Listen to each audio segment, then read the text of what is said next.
Hey guys, tonight we're stepping back in time, not to a land of knights and dragons, but to a year that changed everything, 1776.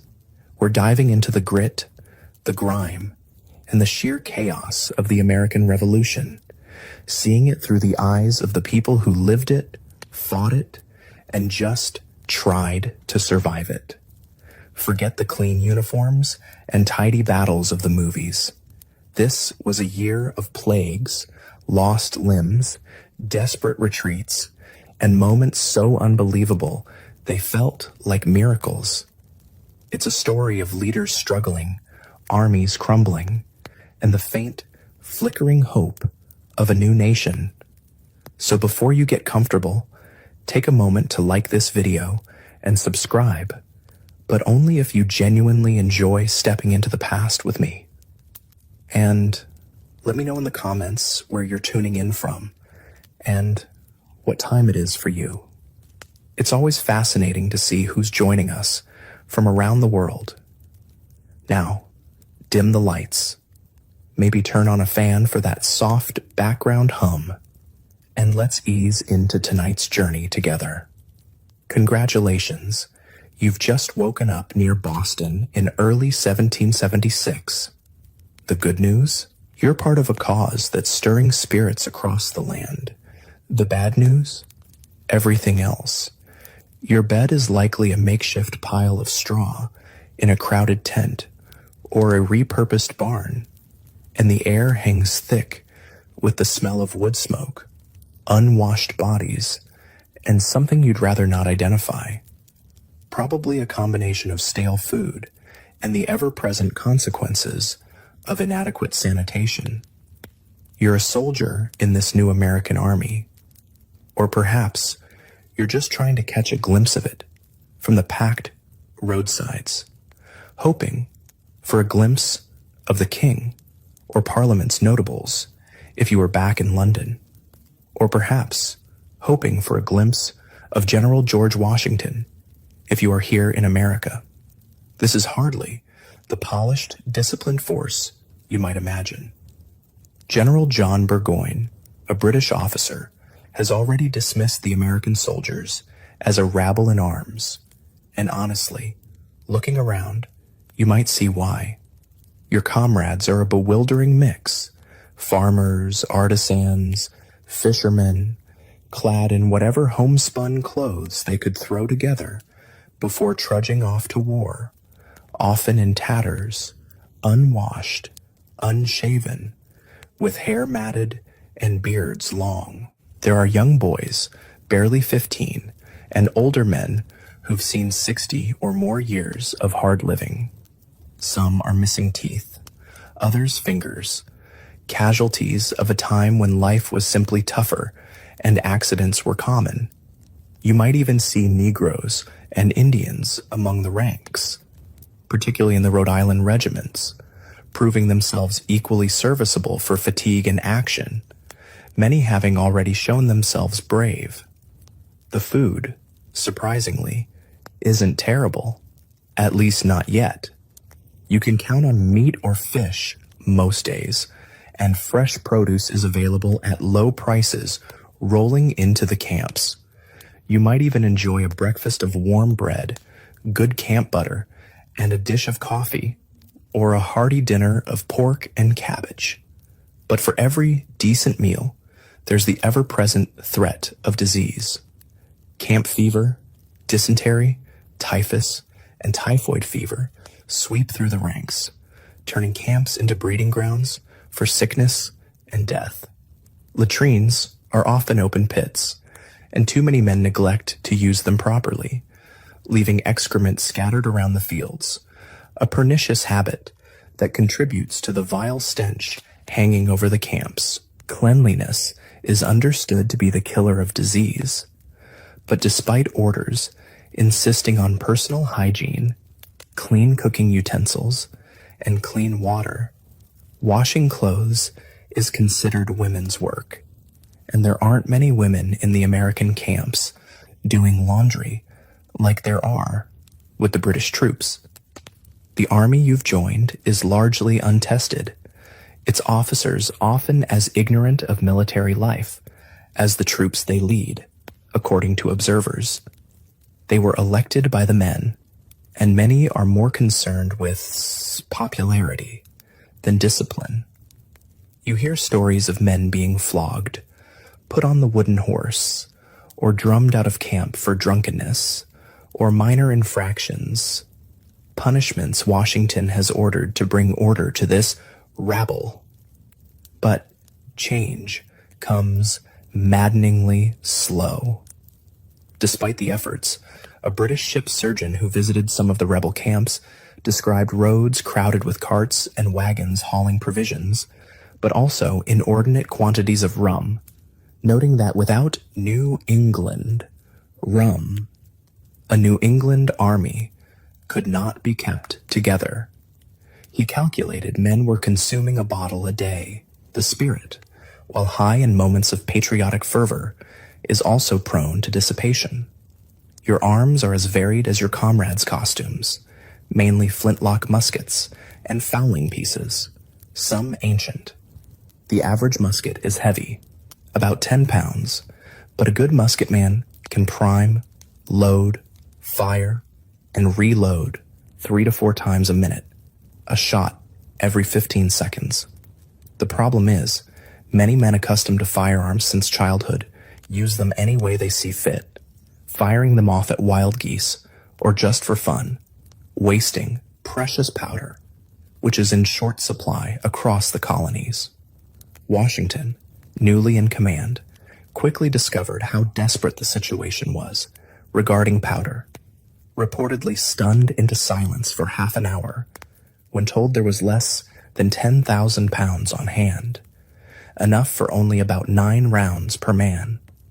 Supplies come mainly by clandestine shipments from Europe, a precarious lifeline across 3,000 miles of ocean.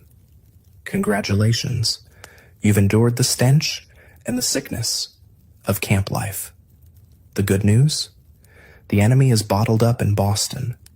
The bad news? You are too, in a way. Your army controls the land around Boston, but the British control the sea, supplying their troops and receiving reinforcements at will. The situation, as General George Washington notes, on January 14th, 1776, produces many an uneasy hour when all around me are wrapped in sleep.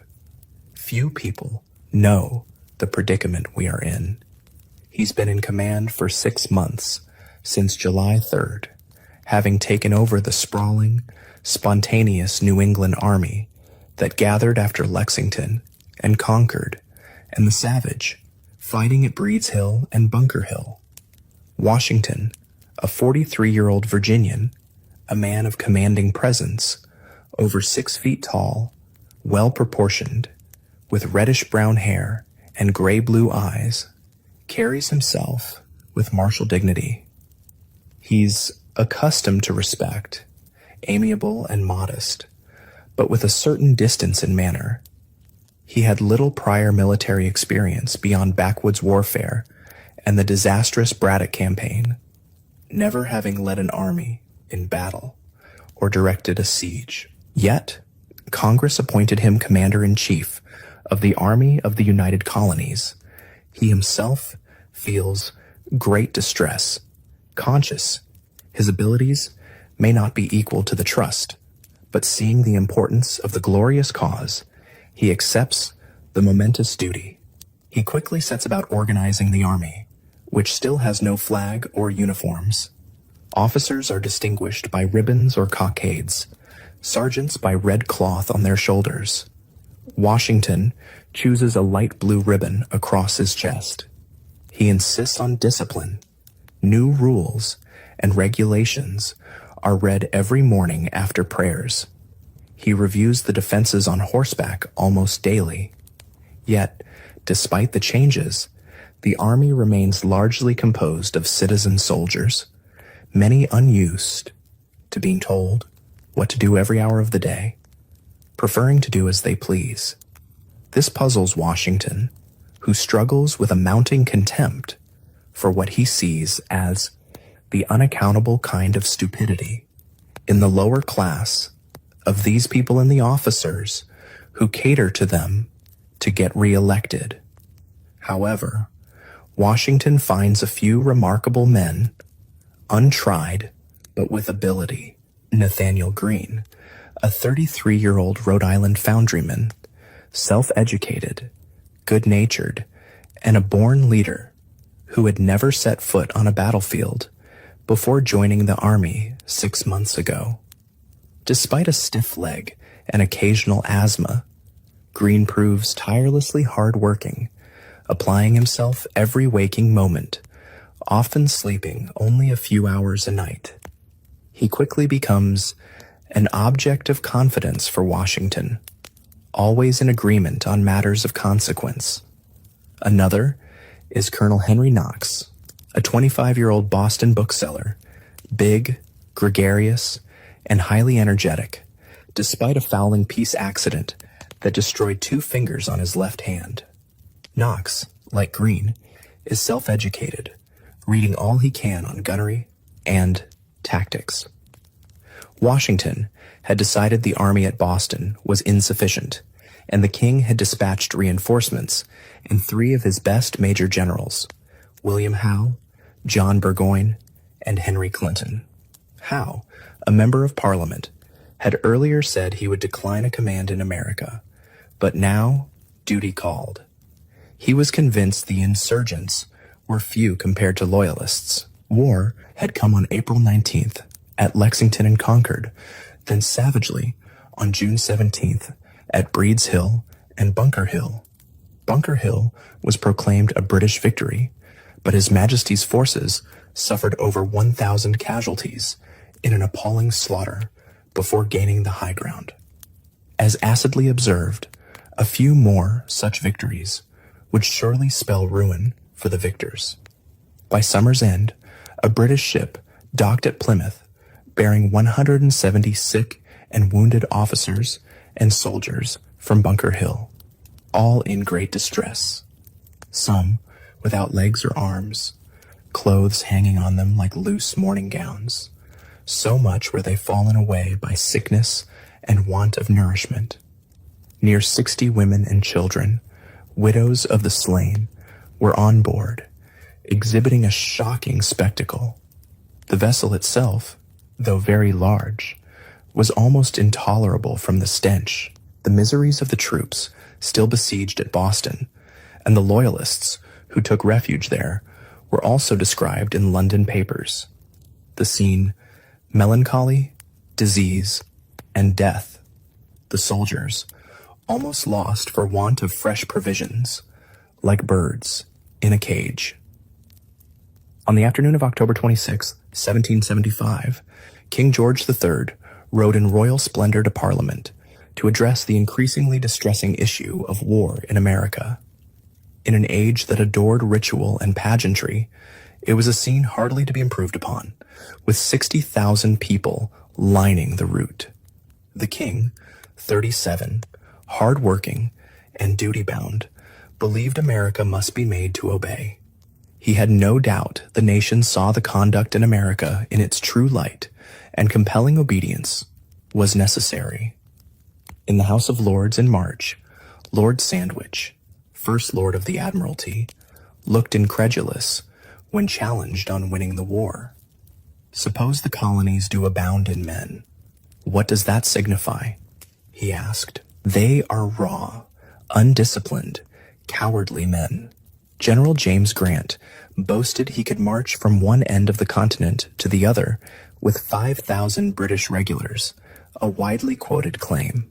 By the crisp, sunny afternoon of October 26th, George III's popularity seemed higher than ever. He entered the House of Lords, flanked by peers, addressing Parliament on the desperate conspiracy and rebellion in America. He declared America in rebellion and confirmed he would commit land and sea forces, including unnamed foreign mercenaries, sufficient to end it. He denounced the leaders for seeking independence, something they had not yet openly declared. Parliament, Tory and Whig, denied the supremacy of Parliament in determining what was best for America. Even Edmund Burke referred repeatedly to our colonies. Despite heartfelt opposition speeches, calling for conciliation, warning of ruinous consequences, and questioning the hiring of foreign troops or shedding British blood, the votes in both houses overwhelmingly supported the king's stance, defeating the opposition by more than 2-1 in the Lords, and an even greater margin in the Commons. The debate in the Commons lasted until 4 in the morning. Congratulations, you've survived the political pronouncements and the looming threat of more war. The good news? Washington is making plans. The bad news? His first plan is to send 1,000 men into the wilderness of Maine to attack Quebec. A hastily conceived, secret expedition based on too little knowledge of the terrain. His second plan is to end the waiting and strike at Boston, even if it means destroying the town, despite formidable British defenses and insufficient American artillery and gunpowder. He wants a speedy finish, convinced no danger is to be considered when put in competition with the magnitude of the cause. He convenes a council of war on September 11th, 1775, asking his generals whether they can make a successful attack on Boston by means of boats. 3 major generals and 4 brigadiers are present, including the only professional soldier, Major General Charles Lee, a former British officer with a sharp mind, a strange appearance, and a love for dogs. Lee, Washington's second-in-command, is self-assured, highly opinionated, moody, and ill-tempered. Boiling Water, his Indian name. He thinks Washington's appellation, Excellency, is absurd, but acknowledges Washington is the first officer in military knowledge and experience we have in the whole army. General Artemus Ward, a heavy-set Massachusetts farmer and storekeeper who had overall command before Washington, is present, considered a good man, a thorough New England man, though uninspiring, fat, old church warden to Lee. The council discusses Washington's amphibious assault plan. They know winter is approaching, the troops lack barracks and firewood, and enlistments are expiring. Disbanding one army before assembling another could mean ruin. Gunpowder is short, but enough for an attack. They consider the hazard, the loss of men, and the consequences of failure. After discussion, they unanimously agree not to attack. Not for the present, at least. It is a sound decision. The hazard is too great. The chance of disastrous failure real. Men could be stranded on mudflats under fire. It could be another Bunker Hill slaughter. Washington accepts the decision, but continues work on flat-bottomed boats, and writes to John Hancock he has not wholly laid it aside, sensing many in Congress are as impatient as he with the stalemate. By late November, re-enlistments are alarmingly few. Fewer than 1,000 of 10,000 men agree to stay. Washington advises Congress that some stimulus besides love of country, like paying troops in advance, is needed. His war chest is empty. The troops haven't been paid for weeks. Morale is low. He confides in Joseph Reed, his invaluable secretary, that his situation is truly alarming, and General Howe is well apprised. He feels a dearth of public spirit and want of virtue among the Yankee soldiers. A dirty, mercenary spirit pervades the whole. He writes he would never have accepted command had he foreseen his difficulties. Congratulations. Winter has come, but with it, opportunity. The good news? Colonel Henry Knox is on his way with cannon from Fort Ticonderoga. The bad news? The journey is brutal. His army is shrinking, and the British still seem to underestimate you. On November 21st, the first snow falls. Winter is here, with bitter winds. Distress is reportedly extreme in Boston. The British are cutting trees and tearing down houses for firewood. Supplying the besieged city by sea is difficult due to winter storms and American privateers. Food is short. Men are dying of scurvy. Smallpox rages. British deserters crossing the lines report the American army is tired, unpaid, lacks clothing, and longs for home. In mid-January, Washington writes one of his most forlorn letters to read, suffering sleepless nights, feeling few know the predicament they are in. He enumerates his troubles: little powder, no money, depleted arms supply because men going home took muskets, only half his paper army fit for duty. He believes his inability to attack Boston led to this pass, and considers it miraculous the British are blind to his true state. He's downcast, wishing he'd taken his musket and entered the ranks, or retired to the back country and lived in a wigwam. He believes if he rises superior to these difficulties, it must be Providence blinding the enemy. Washington learns through undoubted intelligence the British are fitting out ships, likely for New York, a city of vast importance. Generals Lee and Greene are convinced New York is crucial. Loyalists are numerous there. Greene warns getting sentiment against them would be a fatal stab to the colony's union. He sees two choices: defend New York or burn it. Lee offers to go to New York to see about defenses. Washington, though agreeing time is of the essence, knows congressional approval is needed. Fortunately, John Adams, on leave from Congress, assures him New York is a kind of key to the whole continent, and no effort to secure it ought to be omitted, giving Washington full authority for action anywhere. On January 8th, Washington dispatches General Lee to New York to put the city in the best posture of defense.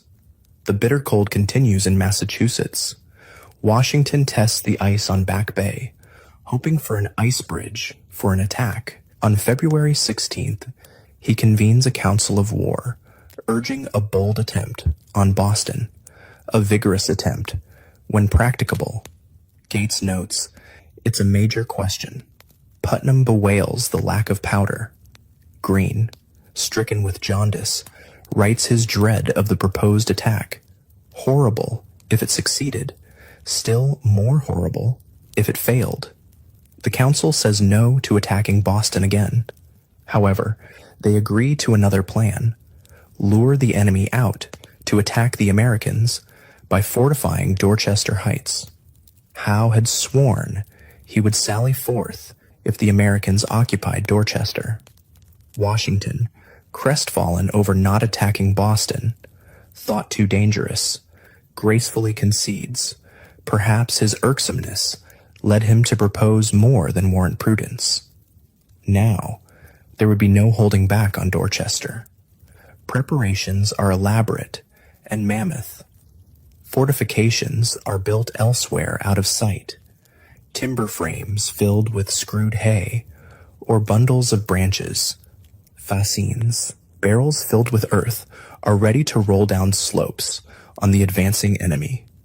To divert the enemy and drown out noise, night artillery barrages are planned from Roxbury, Cobble Hill, and Lechmere Point, where Knox's cannon from Ticonderoga are emplaced.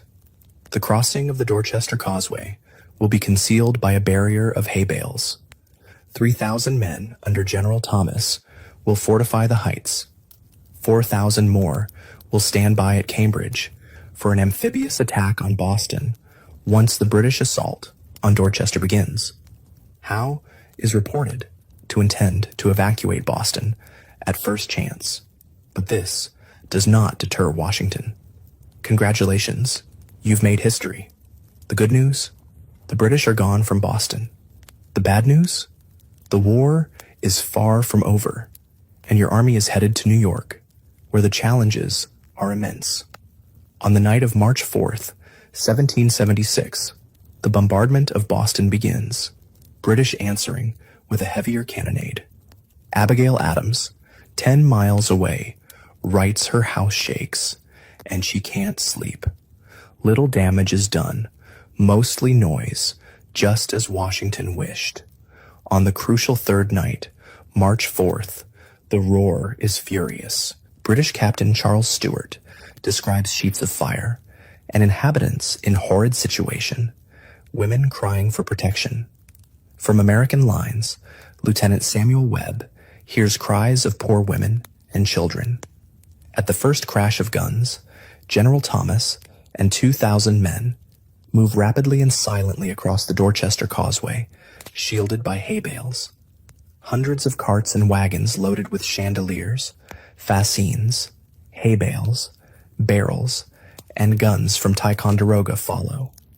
Dr. Thatcher notes the procession moves in solemn silence while cannon roar. Progress up the steep slopes is difficult. Ox teams and wagons make 3 and 4 trips. The night is unseasonably mild, perfectly beautiful with a full moon, ideal conditions for working, as if the hand of the Almighty were directing things, as Reverend William Gordon feels certain it was. By first faint light before dawn, everything is ready, at least 20 cannon in place. It is an utterly phenomenal achievement. At daybreak, British commanders looking up at the heights can scarcely believe their eyes.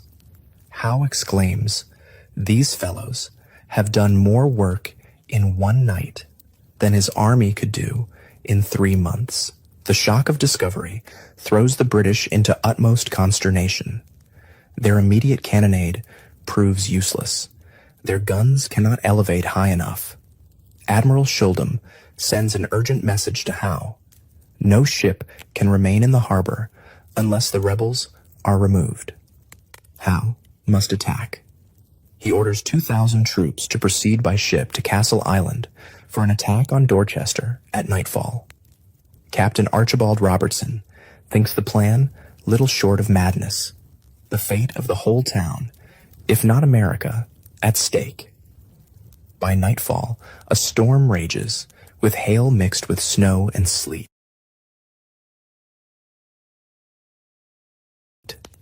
By midnight, the wind blows almost a hurricane. Windows are smashed, fences blown over. 2 British transports bound for Castle Island are blown ashore. American Lieutenant Isaac Bangs calls it the worst storm he ever exposed to. Clearly, no British assault will happen that night. The morning after, the storm continues, rain driving. General Heath concludes, "Kind heaven intervened." Howe calls off the attack and gives orders to prepare to evacuate Boston. Possibly, it was the storm, but also Robertson's pleas and the influence of other officers, and John Montresor, who convinced Howe to evacuate. No one in Boston will forget the days that followed. In less than 48 hours, the town's security dissolves. Howe's army and fleet are in danger. They face the humiliation of ignominious retreat. Boston becomes a scene of utmost frenzy. Nothing but hurry and confusion, every person striving to get out. Loyalists are in utmost distress. Howe had received no orders from London since October. He has no long-standing plan for withdrawal. General Grant notes he was never in so thick a wood, but they must look forward and get out. Thousands of troops, military stores, women, and children must be transported, plus every loyalist who chooses to go. Food is scarce. Ships are delayed by storms. High winds churn the harbor. Rebel guns remain silent, but are visible on Dorchester Heights, steadily strengthening their position. On March 8th, town selectmen cross lines under a white flag, stating, "Howe has no intention of destroying the town unless the troops are molested. The word is passed, allowed to depart peacefully. The British would spare the town. The night of March 9th, when rebels move on Nook's Hill, Howe orders a thunderous all-night bombardment, but only 4 men are killed by a single ball. Men gather 700 cannonballs the next day.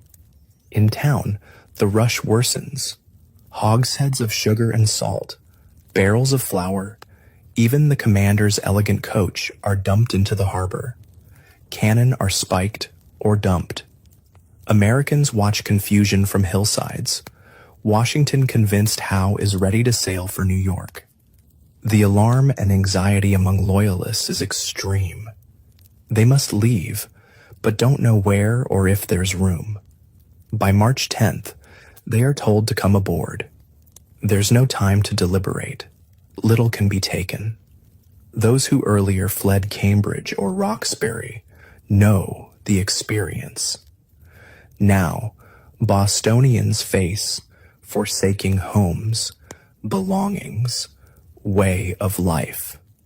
Howe orders inhabitants to give up linen and woolen goods for the enemy's use. Crean Brush, a loyalist, is assigned to carry it out.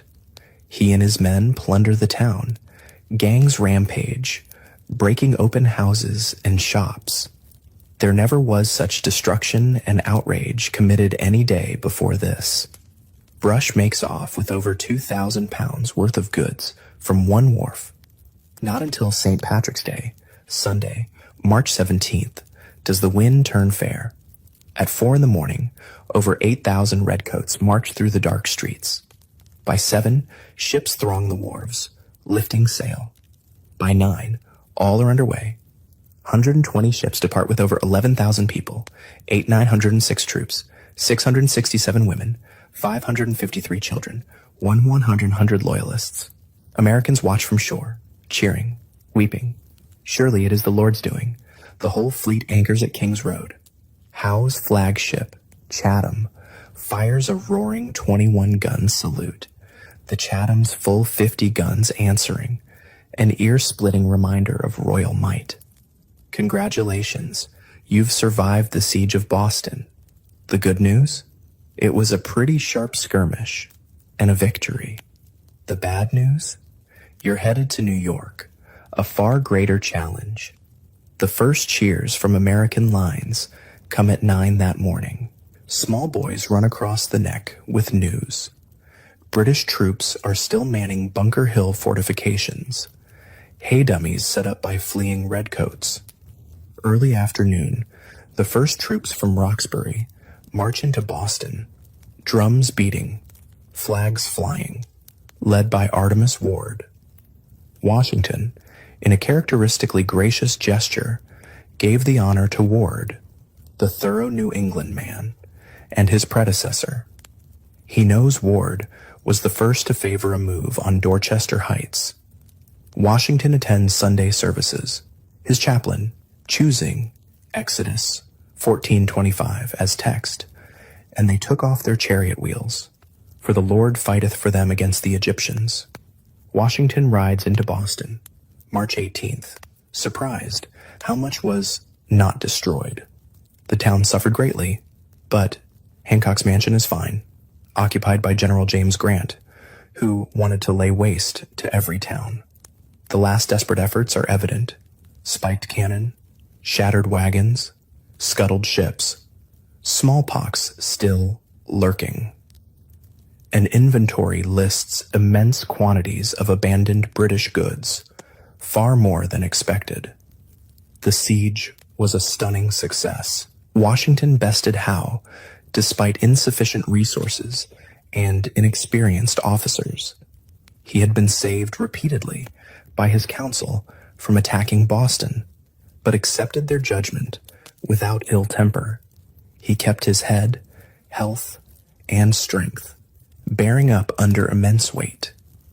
Having struggled with his dislike of New Englanders, he chose untried Yankees like Greene and Knox, who proved able and loyal, saving the day. Washington never again speaks ill of New Englanders, because they are New Englanders. He has no illusions about what lies ahead. The humiliation the British suffered could make them a more formidable foe. Washington senses great political change is in the offing, attributed partly to common sense. Paine's pamphlet argues, the sun never shined on a cause of greater worth, pleading for separation. The king's speech in October, with charges of traitorous rebellion and foreign assistance, ends any hope of reconciliation. Washington himself feels determined to shake off all connections with Britain, not under covert, but in words clear as the sun. At Cambridge headquarters, Washington declares a new army, entirely continental, commencing New Year's Day, 1776. He raises a new flag, 13 red and white stripes, with British colors in the corner. The British in Boston mistake it for a flag of surrender. Congratulations, you've made it through the winter, and the British are gone from Boston. The good news? You're on the move, heading for New York. The bad news? The journey is rough. The roads are terrible, and the enemy fleet is massive.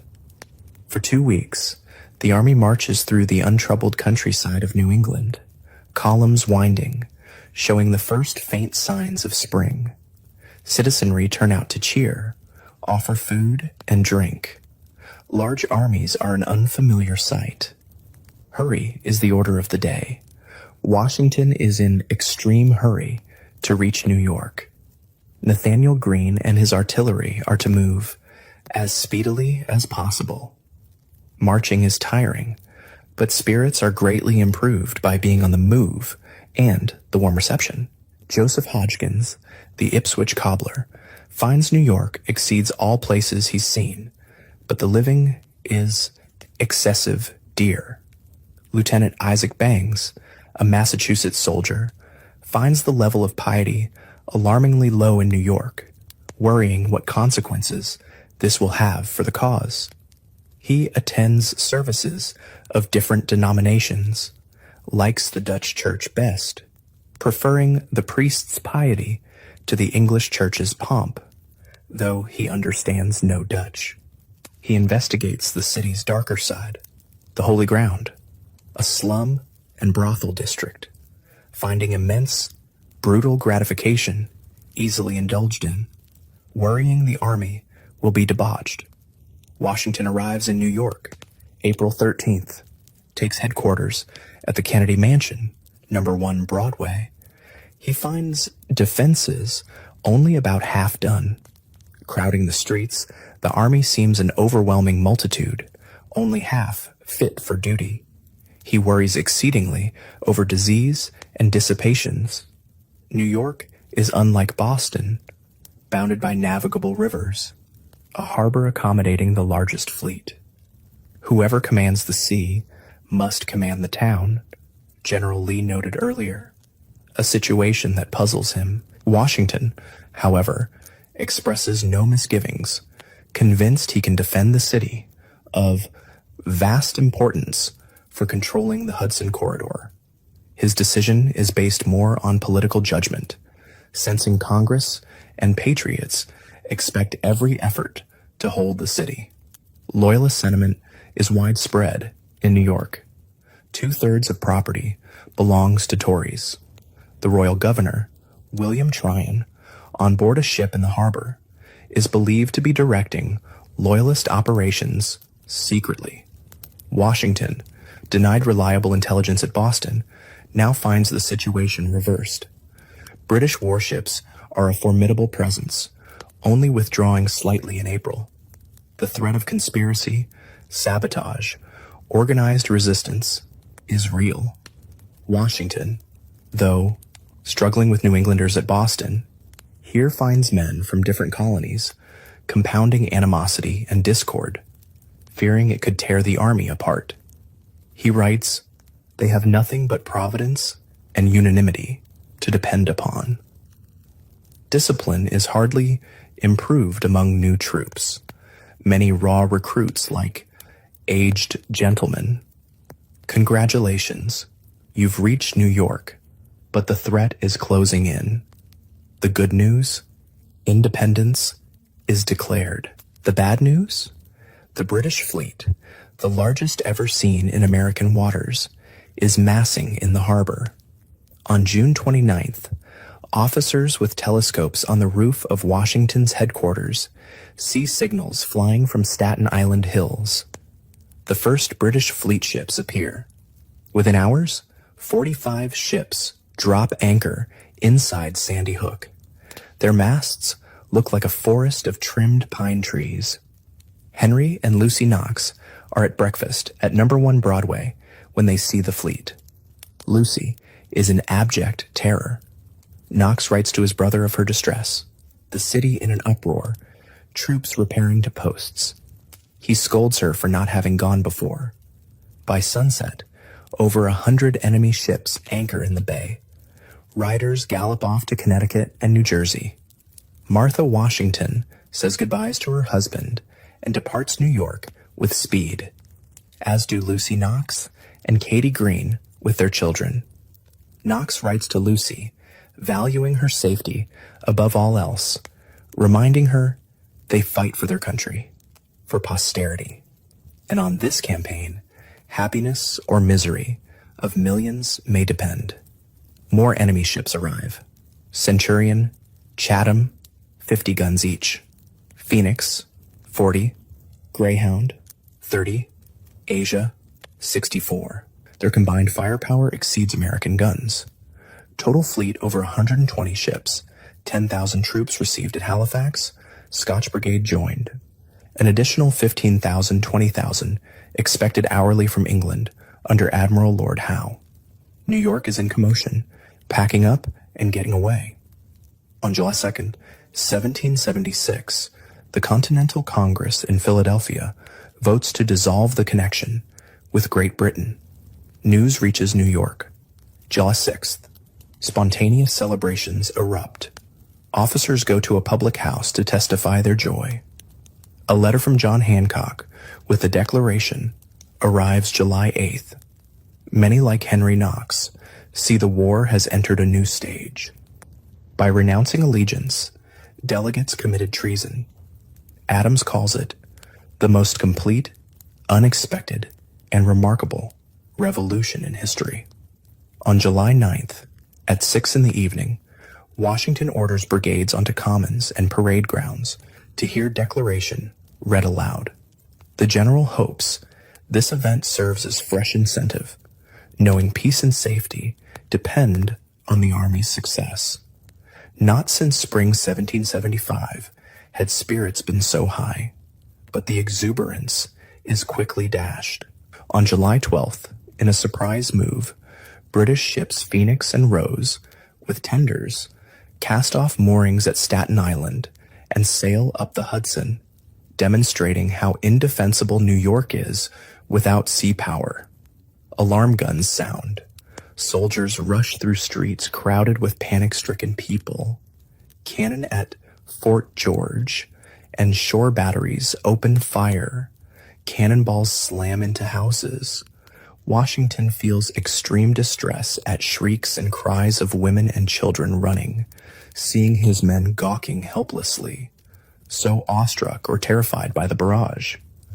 Private Joseph Martin, 15, remembers enjoying the complete view, thinking the sound musical. American gun crews fire nearly 200 shots to no apparent effect. 6 American artillerymen are killed when their cannon blows up, the only fatalities due to inexperience, overconfidence, or drunkenness. British ships proceed upriver, anchoring 30 miles above the city, cutting off rebel supplies and rousing loyalists. In ensuing orders, Washington can barely conceal disgust at inexcusable behavior, shame over officers gawking like bumpkins. It gives the enemy a mean opinion of the army. Knox writes, "The loss of 6 men was great misfortune, but Hope's day's action taught the rest to be less impetuous." A larger, more ominous lesson. If two ships can pass so readily, so can an entire fleet, cutting off escape. Congratulations, you've witnessed the birth of a nation and the start of something much darker. The good news? Your resilience is tested. The bad news? The British are massing, and a crushing defeat is coming. On August 12th, sea beyond Narrows fills with another 100 ships or more bearing down on New York. A fleet so large, it takes all day to come up harbor under full canvas, colors flying, guns saluting, sailors and soldiers cheering. Another 3,000 British troops and over 8,000 Hessians arrive after arduous 3 months at sea. Total British Armada, nearly 400 ships, 73 warships. Largest fleet ever seen in American waters. Largest expeditionary force of 18th century, over 32,000 troops, landing on Staten Island. Nothing like it ever seen in New York. Housetops covered with gazers, wharves jammed. To Americans, they are colossal. Joseph Reed writes to his wife, astonished a people would come 3,000 miles at such risk and expense to rob, plunder, destroy another people, because they won't lay lives and fortunes at their feet. On Staten Island, redcoats in tent encampments are in holiday spirits. On American side, veterans of Boston campaign like Jabez Fitch and Joseph Hodgkins have no doubt troops will give a good account. Confidence bolstered by distorted notions of own strength. Enemy is coming in almost every day, perhaps 25,000. One paper says American Army numbers 70,000. New arrivals look like soldiers, in smart uniforms, well armed, marching into town full of pride. Delaware Blues, 800 men, in handsome blue coats, white waistcoats, buckskin breeches, white woolen stockings, fine English muskets. Maryland Battalion, men of honor, family, fortune, better armed, dazzling in scarlet, lined with buff. John Glover's Marblehead fishermen wear blue jackets of sailors. Deserters are increasing. New recruits difficult due to bumper harvest. Complaints are without number. Some leaving to take up hay, grass, hoe corn. Others with families sick. Wickedness prevails very much in camp. Lieutenant Joseph Hodgkins learns of his small son's death at home. Heavy news. Camp fever epidemic in summer heat. Vile water here sickens us all. Men die of dysentery, putrid disorders. Many sick won't go to hospital. Cleanliness insisted upon, vaults covered daily, new dug weekly. But infectious filth is the killer, caused by disease. It's thought anywhere from 3,000 to 6,000 men are sick. Washington's men daily diminishing. English visitor. They desert in large bodies, are sickly, filthy, divided, unruly. Putrid disorders. Smallpox carried off great numbers. 6,000 in hospitals. General Heath estimates 10,000 ill. Those not taken down, live with dread. These things are melancholy, but they are nevertheless true. Washington hopes for better. Washington's quandary. Where will British strike? How to apportion strength? He feels compelled to divide army, violating old rule of battle. Never divide force, facing superior enemy. Splits army roughly equally, relying on ability to move men over East River. He worries landing on Long Island is a diversion for full assault on New York. Greene stresses concern. New troops on Long Island, strangers to the ground, are undisciplined, inexperienced, poorly armed, poorly equipped, won't support each other. Ground is crucial. Congratulations. You're about to face the largest battle of the war, and it's not going well. The good news? Some of your officers fight valiantly. The bad news? You are completely outmaneuvered and suffer a crushing defeat. On August 27th, 1776, the Battle of Brooklyn, or Long Island, begins. British land on Long Island. By noon, 15,000 men and 40 artillery pieces landed, smoothly assembled. Cornwallis presses inland. Loyalist welcome is effusive. British sailors regale themselves with apples. Hessian officer describes burned houses, fields in ashes, roads lined with dead cattle, old people looking sadly at what was a paradise. To invaders, American affluence shows they grew rich at Britain's expense. Word reaches New York early, but Washington misinformed about size of enemy force. 9,000. He concludes, landing is faint, dispatches only 1,500 more troops to Brooklyn. Total there, less than 6,000. Expectation of larger strike at New York or up Hudson persists.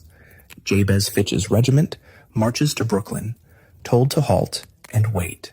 Many reports, various sizes of enemy force within 2 or 4 miles. Fitch and men know not what to believe.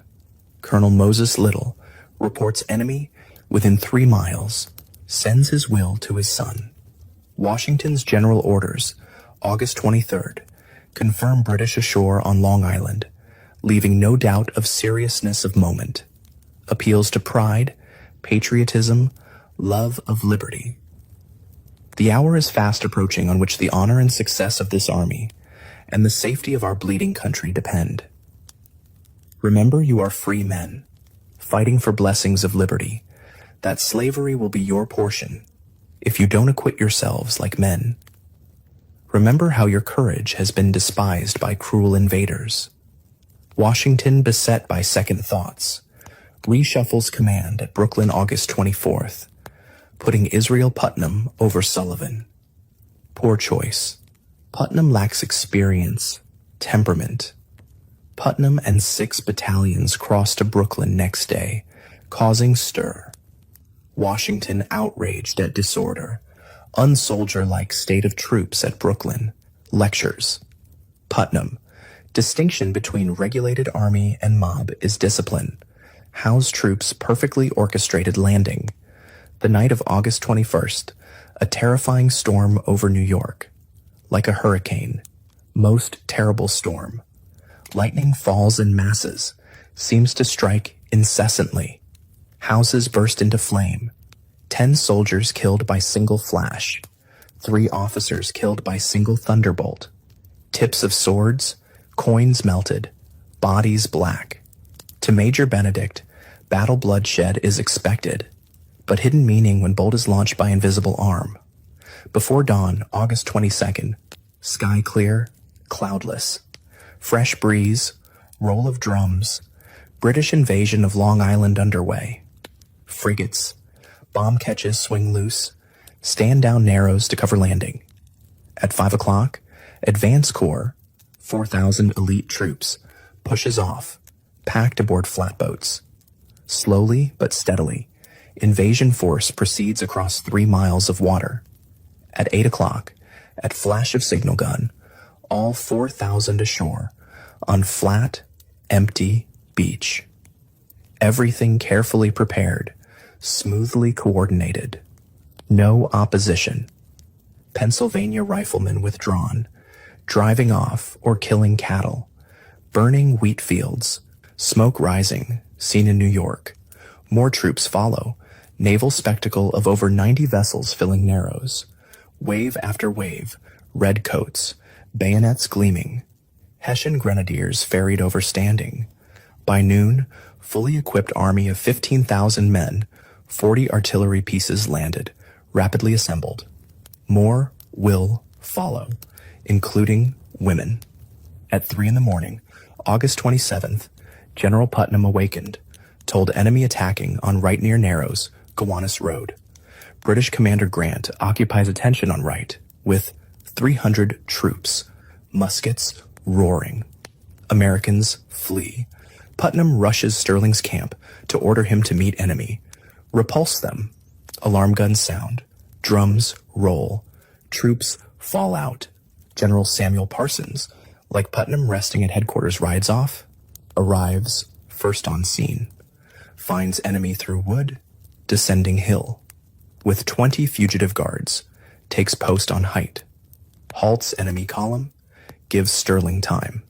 Sterling's forces, 1,600 men, include Connecticut, Pennsylvania, Delaware battalions, James Smallwood and John Hazlitt, commanders, absent on court-martial duty. Redcoats advance in regular order, colors flying, artillery in front.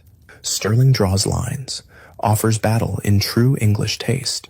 British march to within 200 yards, open fire. Americans stand it well, no disposition to shrink. Hold fire until 50 yards. British decline to come nearer. Americans gave them a fair fire. Every man leveled well. Enoch Anderson saw man tumble from horse, aimed, knows not if he killed. Fire returned, killed 2 Americans. Americans retreat 400 yards, joined by Atlee's regiment.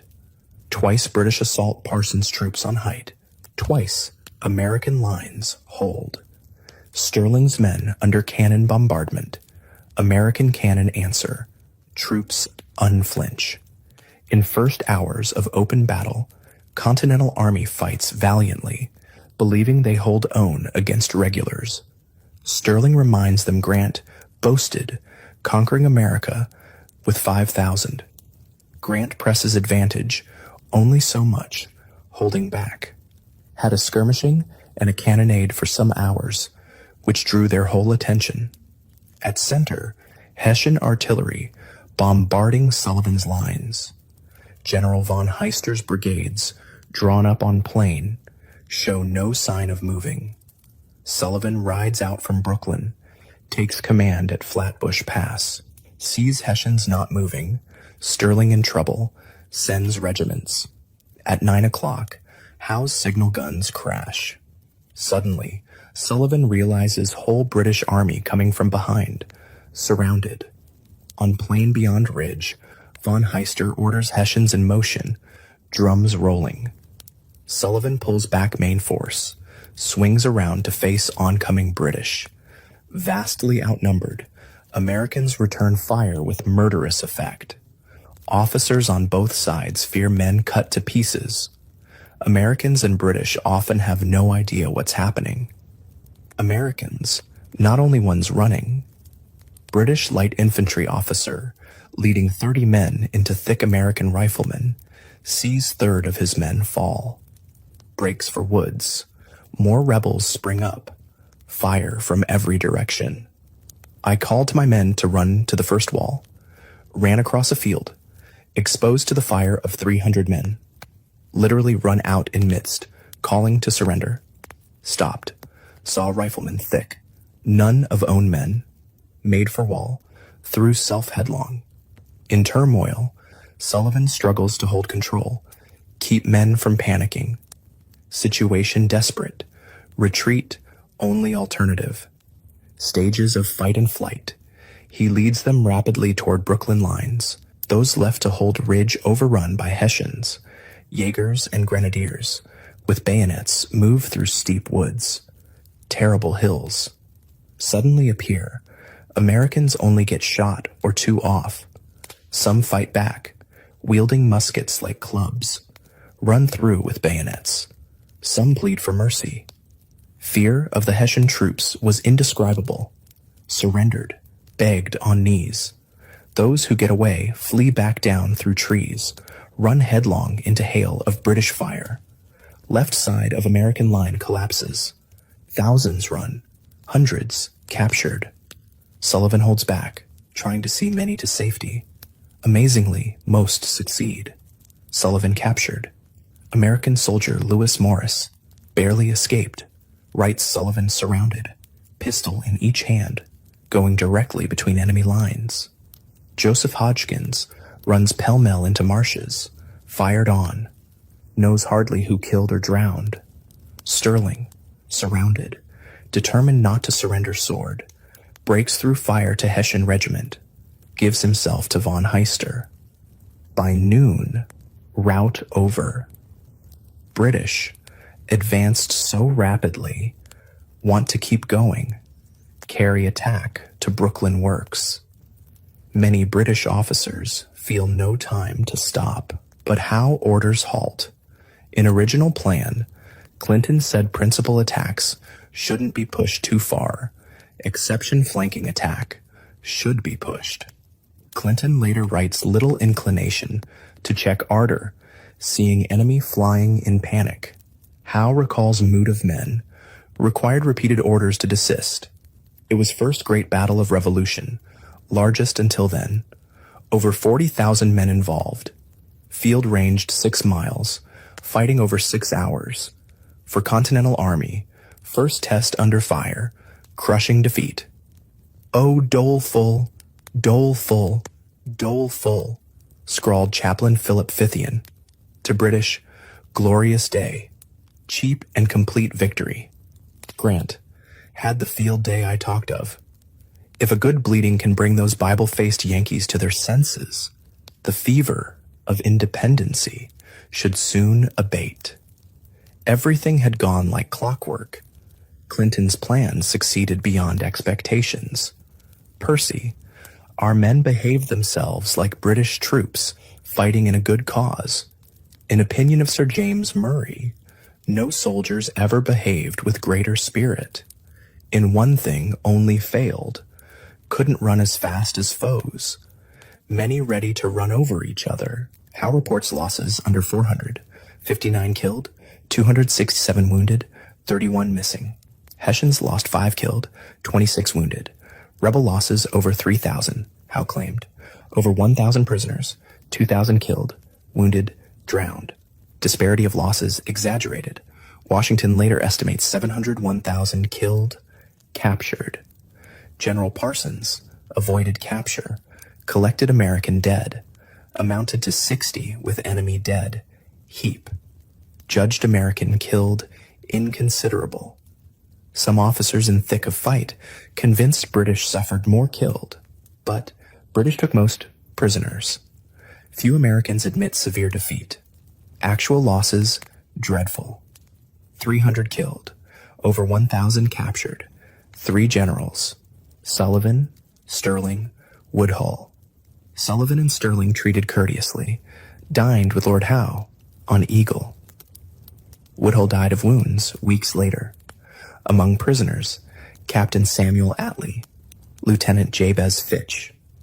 Atlee subjected to most scurrilous and abusive language, asked why they weren't bayoneted. Jabez Fitch fought through day, surrendered when surrounded, confined with prisoners in barn, comforted friend, Captain John Jewett, bayoneted twice in excruciating pain. Jewett made Fitch promise to describe death to wife, died from bayonet, after he was taken prisoner and stripped. Accounts of bayoneting Americans common. Stories of Hessians pinning Americans to trees. Letter by unnamed British officer in Massachusetts. Spy describes readily surrendered Americans dispatched. Hessians and Highlanders gave no quarters.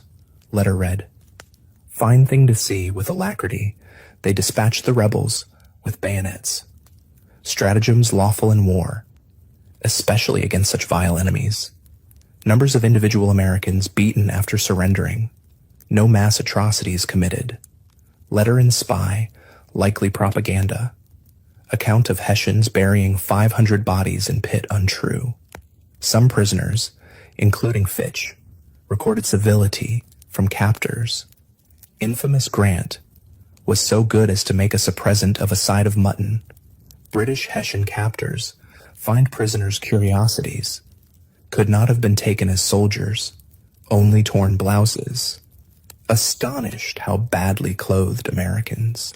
Most have nothing but a wretched farmer's costume. Officers, no better dressed, only ordinary manual laborers. Lieutenant von Bardeleben wrote in code some officers shed their ideas of being heroes. The prisoners who knelt and sought to surrender were beaten. Still worse treatment in store for most prisoners confined, starved in jails, church crypts, vile British prison ships. In remaining hours after guns silent, Americans in Brooklyn defenses wait tensely for British attack. Pitiful cries from wounded on battlefield. Stragglers come into lines, bedraggled, wounded. Mordecai Gist and 9 others cross into camps next morning, only ones of Marylanders to make it back. Congratulations, you've survived a crushing defeat and a desperate night retreat. The good news? 9,000 men, equipment, and horses escaped without loss of life. The bad news? Your army is battered, dispirited, and shrinking, and the enemy is still on the move. Morning of August 28th. Situation critical at Brooklyn. Outsmarted, outfought, hemmed in, backs to East River. Change in wind could make escape impossible. Brooklyn, a trap. Yet Washington orders more army from New York, Pennsylvania regiments, Glover's mass troops, 200 men. March into Brooklyn entrenchments with show. Pennsylvania officer Graydon notes, faces saddened by disaster, assume gleam of animation on approach. Murmur, these were the lads that might do something. Thomas Mifflin, handsome, self-assured, 32, Brigadier General of Fresh Pen Brigades, volunteers to survey defenses. Joseph Hodgkins, exhausted, writes home, in one piece, through the goodness of God. Expects action. Enemy within 1.5 miles.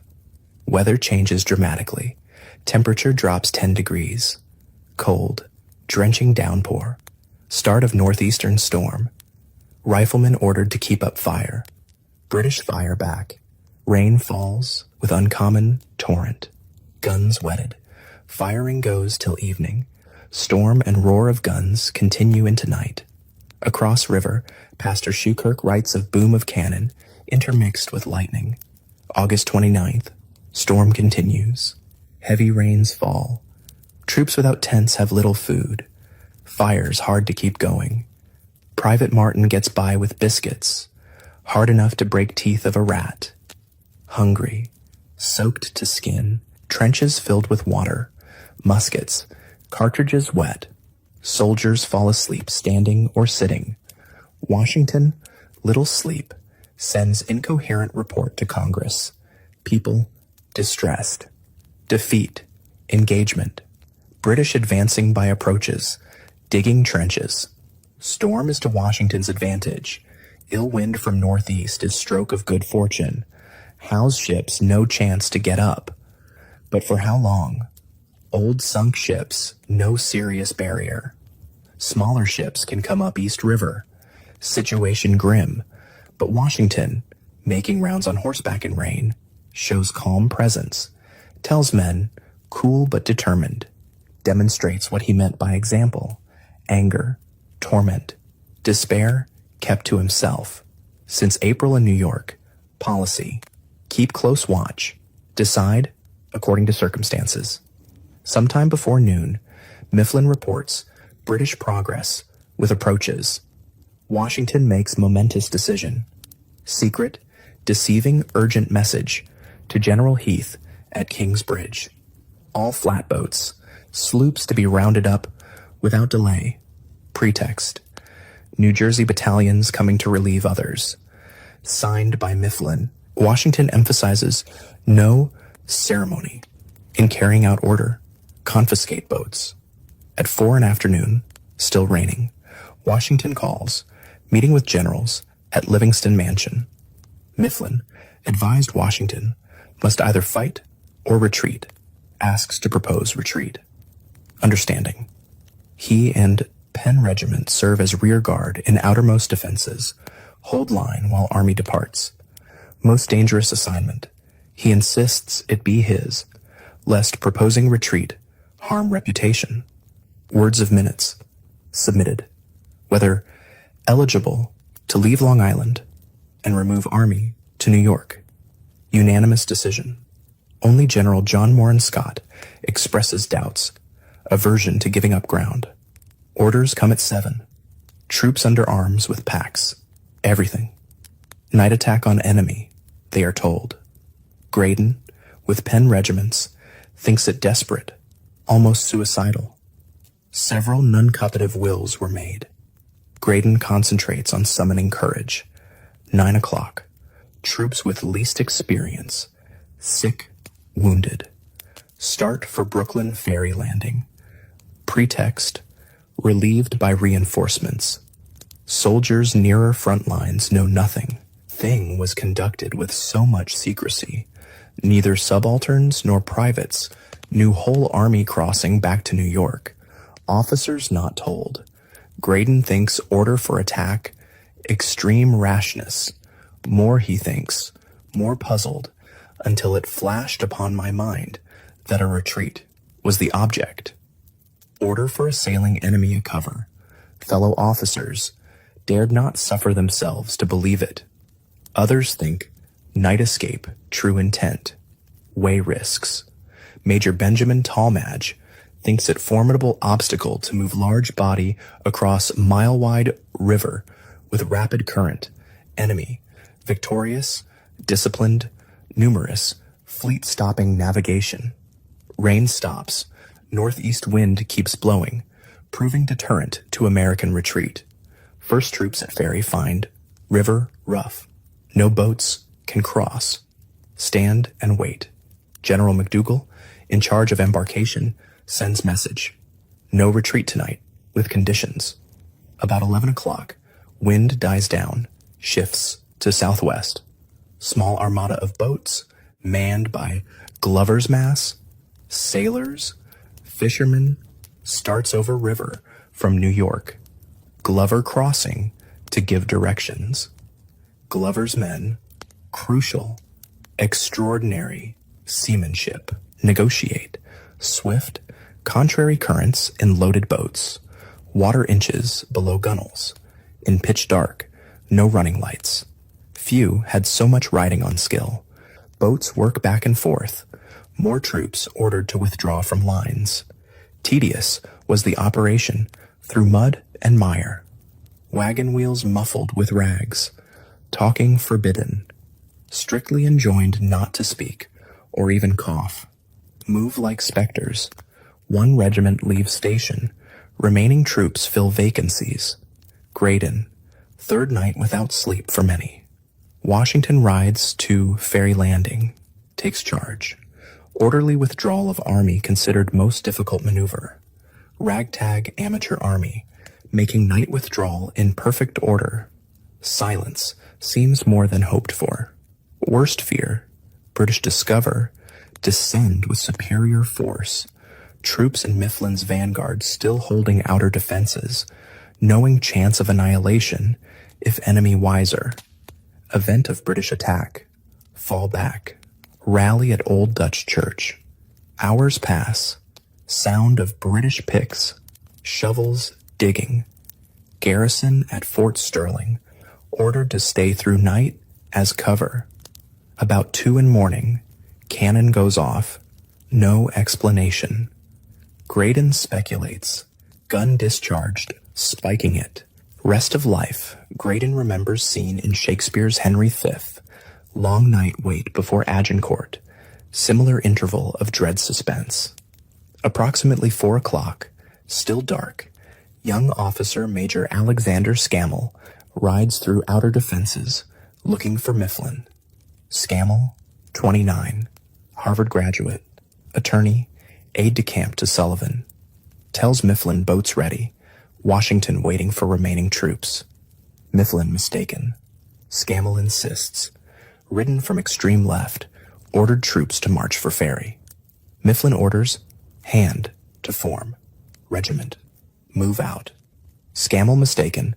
Blunder could spell disaster. Troops leave trenches. Start for river. Without delay. Halt near Dutch Church. Washington, astride horse, demands to know. Hand explaining when Mifflin rides up. Face is hard to see. Hand remembers Washington exclaiming, "Good God, General Mifflin, I am afraid you have ruined us." Mifflin responds with some warmth, obeying Washington's orders by Scammell. Washington, dreadful mistake, come too soon. Much confusion at the ferry, must turn back to posts. Weary troops held lines, counted hours, till relief, waited in dark. Moment of extreme difficulty, trying business to young soldiers.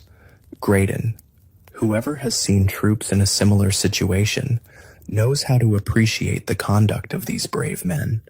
Returned to lines, had the good fortune to recover our stations, without the enemy perceiving what was going forward.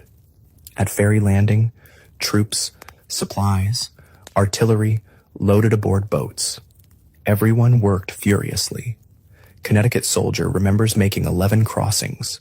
Exodus not moving fast enough. Some heavy cannon mired in mud, left behind. Time running out. Nearly morning, large part of army still waiting. Without night curtain, escape doomed. Incredibly, circumstances intervene. Just at daybreak, heavy fog settles over Brooklyn, concealing everything. Fog so thick, soldier could scarcely discern man at 6 yards. Even with sunup, fog dense. Over on New York side, no fog. At long last, Mifflin, rear guard, troops at Fort Sterling summoned. Supposed we did not linger. Major Tallmadge, with regiment among last, thinks he saw Washington on ferry stairs, staying to end. Graydon estimates 7 in morning, perhaps later, landed in New York. In less than hour after, fog disperses, enemy visible on shore left behind. In single night, 9,000 troops escaped across river. Not a life lost, only 3 men captured, hung back to plunder. Congratulations, you've escaped the trap at Brooklyn. The good news? You survived. The bad news? You were outsmarted, outfought, and suffered heavy losses, and the enemy is still pursuing. Friday, August 30th. Morning, to British astonishment, rebels evacuated all works on Brooklyn without shot fired. Neither could shipping get up for want of wind, and Hull escaped. Immediate British reaction, utter astonishment. Rebel army vanished under noses. Surprise no less than at Boston. Difference, relief, not dread. Brooklyn, and defenses theirs for taking, rebels on the run, cannot yet account for their precipitate retreat. Grant fails to understand why Americans abandon massive fortifications so readily. General Howe performed admirably, deserved success. Lesson of Brooklyn. Pushed, Americans won't face King's troops again. Percy. Feel severely the blow of the 27th. Think rebels never stand before them in field. Everything seems over. Campaign will put total end to war. Predicts business pretty near over. Clinton, proud of role, writes sister expects to be home by Christmas. Many officers come to see rebel works. Enjoy view from Fort Sterling. Most beautiful and fertile spot yet seen in America. Disturbed only by reek of unburied dead. Rebels, flight, behaved very ill as men. Some, including Grant, saw Americans made daring, superbly executed move. Wisely gotten out when they did. Very ably effected retreat. Charles Stedman calls retreat particularly glorious. Saw peril of change and wind. Phoenix rose up East River, would cut escape. Retreat commended. Washington's leadership during retreat. Good luck played large part. Wars not won by withdrawals. Successful evacuation cannot compensate for losses. 1,000 plus prisoners, dead, wounded. Battle of Brooklyn, a fiasco. Washington, indecisive, inept. First command on large field. He and officers failed, made to look like fools. From the moment he took command in New York, Washington put himself in an impossible position. Failed to recognize whoever commands sea must command town. Ignored warning, dividing army, counted on ability to respond to circumstances, moving forces across East River, on eve of British attack, still baffled over whether it was real thing, what to do. British everything went as planned, landing to battle. Washington, almost nothing went as planned. Assumption of frontal assault, heart of American strategy, wishful thinking. Outmaneuvered, battle over before it began. Forgot happening on land, anguished over being outflanked by water. How could man insistent on things done so, McCullough writes, care so little about details? Jamaica Pass unguarded, impossible to explain. Spent day at Brooklyn studying situation. Washington never accounted for his part. For many, escape proof of ability, ease humiliation. Americans rightly claim vastly outnumbered, showed courage, tenacity. General Putnam blamed for not ordering Sterling to withdraw sooner. Sullivan blamed for knowing too little terrain. Both faulted for leaving Jamaica Pass unattended. Colonel Samuel Miles, supposed in charge of left flank, had hunch enemy would use Jamaica Pass, did nothing. Sterling, for all bravery, criticized for fighting on open field. Many, including Henry Knox, insist Nathaniel Greene, familiar with details of Gowan Heights, would have met stiff opposition at Jamaica Pass. Things gone differently. Possibly. Greene's illness, absence, one of Washington's severest blows. Washington largely blames Sullivan for little vigilance at Jamaica Pass, implying Greene wouldn't allow surprise. But British victory, certain all day. Struggle lasted longer, cost greater, but outnumbered. Without control of sea, Army never had chance. Howe's decision not to continue attack, afternoon subject of speculation. Severest critics, Captain John Montresor, morning of August 30th, first to discover Americans vanished. No question, Howe should have pressed attack, failed grievous mistake. Never pursues his victories, Montresor's assessment. Clinton feels with Americans flying in panic. Howe had chance to end war. Clinton wouldn't say so when questioned. Judged it prudent to hold back. Cornwallis in Parliament refuses to say Brooklyn lines taken by immediate attack. Americans wanted another Bunker Hill. Howe, remembering cost, no desire to squander lives on frontal attack. Lines hours at cheap rate by regular approaches. Couldn't risk loss sustained in assault. Had Howe pressed on August 27th, British victory total. Or had wind turned earlier, British Navy into East River. War and chances of independence, long delayed, even ended. When news of battle, Howe's exaggerated losses reached London. Sensation. Victory grand. Fully controverted opponents' predictions. Burke, Fox, others in Parliament downcast. Tories jubilant. News to enliven our countenances. Gibbon, Britain in ecstasy. Friend to Clinton. Bells rung, windows lighted. King pauses during stroll, expresses great satisfaction. In Congress, defeat spoken of privately. Unfortunate beginning, disaster. No panic. Country reports. Tory news. Anxiety, not panic. All in solicitude. Styles. Tories rejoicing. Sons of Liberty dejected. Newspapers emphasize Washington's daring retreat. Renewed confidence. Escape. Masterpiece. Manner reflects highest credit upon our commander-in-chief. One writer, Providence favored us. Another in Massachusetts. Spy. Defeat. Distress. Loud-speaking testimonies of the displeasure and anger of Almighty God against a sinful people. We have thought God was for us, had given many and signal instances, and had greatly frowned upon and disappointed our enemies. And verily, it has been so. But have we repented? In New York, gloom of defeat heavy. High spirits counted on for long compensate for enemy advantages. Gone. Army crossed night from Brooklyn, August 30th. Sorry sight. Filthy, bedraggled, numb, soaked, sick, emaciated. Army gone cheering no more. Surprising change, Pastor Schukirk notes.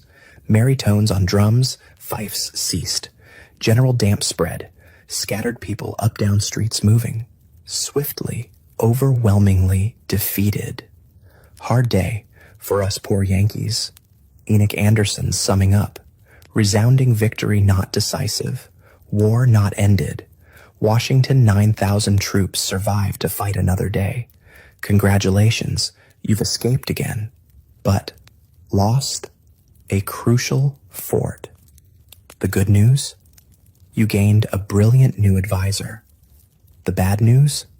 Disobedience, desertion, and disease plagued the army. For first 24 hours in New York after escape, nearly all collapsed in sleep, including Commander-in-Chief. Not till Saturday, August 31st, Washington notifies Congress, entirely unfit to take pen in hand. Since Monday, scarce any out of lines, 48 hours, proceeding, hardly off horse, never closed eyes, much hurried, in arranging new dispositions, will save extremity of concern for another letter. American soldiers deserting as if leaving sinking ship, 30-40 a time. Many defecting to enemy, disobedience and theft epidemic, far from army of heroes. Spirit of desertion, cowardice, plunder, prevailed. Joseph Reed demoralized, verge of quitting. Experience on battlefield. September 16th, Searing. Reed saw soldier running from enemy, ordered him back. Soldier raised musket, pulled trigger, lock snapped. Reed grabbed another gun, pulled trigger, it snapped. Drew sword, struck twice, wounded Leffingwell, severed thumb, forced surrender. Should have shot him. Could I have got my gun off? Leffingwell confessed running, found guilty of cowardice, sentenced to execution. At Reed's urging, Washington pardons him at last moment after kneeling to be shot. Next offender, suffer death without mercy. Attempt to introduce discipline must always be work of difficulty, Reed writes wife. Where democracy universally prevails, great equality, leveling spirit, discipline, hard to establish, a tempter becomes odious. Washington no less commanding, except raging outburst at Kips Bay, seems imperturbable, entirely in control, discouraged, unhappy, keeps up appearances. Unless some speedy, effectual measures adopted by Congress, our cause will be lost, tells John Hancock. War no work of a day must be carried on systematically. Good officers mandatory, only means to obtain them is establish permanent footing. End short-term enlistments. Officers better paid, better trained. Soldiers offered bounty, clothing, blankets, free land. Dependence on militia, assuredly resting upon a broken staff. Men dragged from tender scenes, unaccustomed to din of arms, unacquainted with military skill. Want of confidence facing trained troops makes them timid. Lust after plunder. Regimental surgeons taking bribes to certify sickness. Fear in Congress. People of standing army remote. No standing army. Cause faced ruin. Wants rules, regulations adopted. Punishment severe. Most atrocious offenses. Maximum 39 lashes. Seldom laid on. More sport. Punishment. Many willing to undergo for bottle of rum. Washington unaware. Congress acted on much he wanted due to John Adams. Enlistment for duration gets 2,100 acres. New articles of war based on British. Stiffer punishments. up to 100 lashes, death penalty for more crimes. Adams proposed military academy. Nothing came of it. Washington writes to Lund, Washington, September 30th, more candid about miseries. Such is my situation. If I were to wish the bitterest curse to an enemy, I should put him in my stead. Wearied to death with problems. One regiment, under 50 men, another 14 fit. In confidence, I tell you that I never was in such an unhappy, divided state since I was born. Enemy, within stone's throw, turns to Mount Vernon fireplaces, once whole, executed in masterly manner, exactly answerable, uniform, if not with army, at least at home. Crystal days, late September, early October in New York, lucent skies, maple sumac turn color, East River spectacle of British ships, Hudson sparkles, beautiful setting for strange intermission, war many hoped put to rest till spring, not too early. Morning October 9th, hope's end. Phoenix, Roebuck, Tartar Way anchor, brisk southwesterly wind, proceed up Hudson to force passage beyond Forts Washington, Constitution. Americans tried to block river with sunken hulks, spiked logs. Fort guns open fire. Ships answer. Sail straight, slowly, through to safe anchorage upriver. Washington observed whole sorry scene. To our surprise and mortification, they ran through without the least difficulty. No end of labor. Defense came to nothing. British suffered 9 seamen killed. Considerable damage. Showed Hudson undeniably theirs. Day could lead to decisive change in strategy. Purpose of forts. To deny use of river. Reconsider holding forts. Washington raises no questions. Greene declares confidently, forts so strongly positioned, little more to fear this campaign. Instead of lesson learned, day marks onset of blunder, painful humiliation. British plan, October 12th, to outflank rebels by water. Massive armada sets sail upstream East River in very thick fog. Stunning seamanship. By noon, advance force, 4,000 troops, lands at Frog's Neck, Marshy Point, Westchester County. Frog's Neck. Howe's poor choice, peninsula on Mapmore Island at low tide. British advance over Causeway, checked by American riflemen. More American support moves in. After more British troops land, Howe decides to re-embark. Consumes 4 days. Tweedledum business. Reinforcements. Howe expected 7,000 Hessians, worth weight. Howe moves with astonishing speed, landing at Pell's Point, mainland. First report of Frog's Neck landing. Washington knows Harlem Heights bastion trap. British up to former scheme of getting to our rear. Only to strike inland toward King's Bridge. Army must withdraw. Concentrate forces at safer ground, 18 miles north, White Plains. Sterling, Sullivan rejoined Army through prisoner exchanges, nick of time, warmly welcomed. Congratulations, you're retreating, but the enemy is right behind you. The good news? You made it to White Plains. The bad news? Fort Washington is about to fall. At Council October 16th, Fort Washington garrison decided retained as long as possible. Passage of ships on Hudson issue. Obstructions insufficient. Communication across river to New Jersey maintained. Washington, Lee, Heath, Sullivan, Sterling, Mifflin present. Knox also present. Only George Clinton dissents.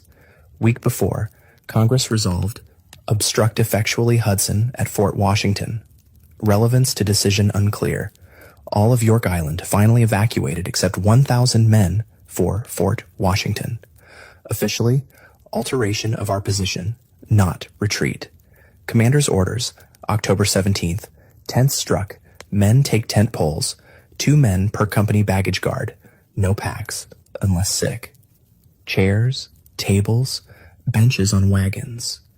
No person unless unable to walk on wagons. Wagons move forward before regiments. Every regiment marching orders.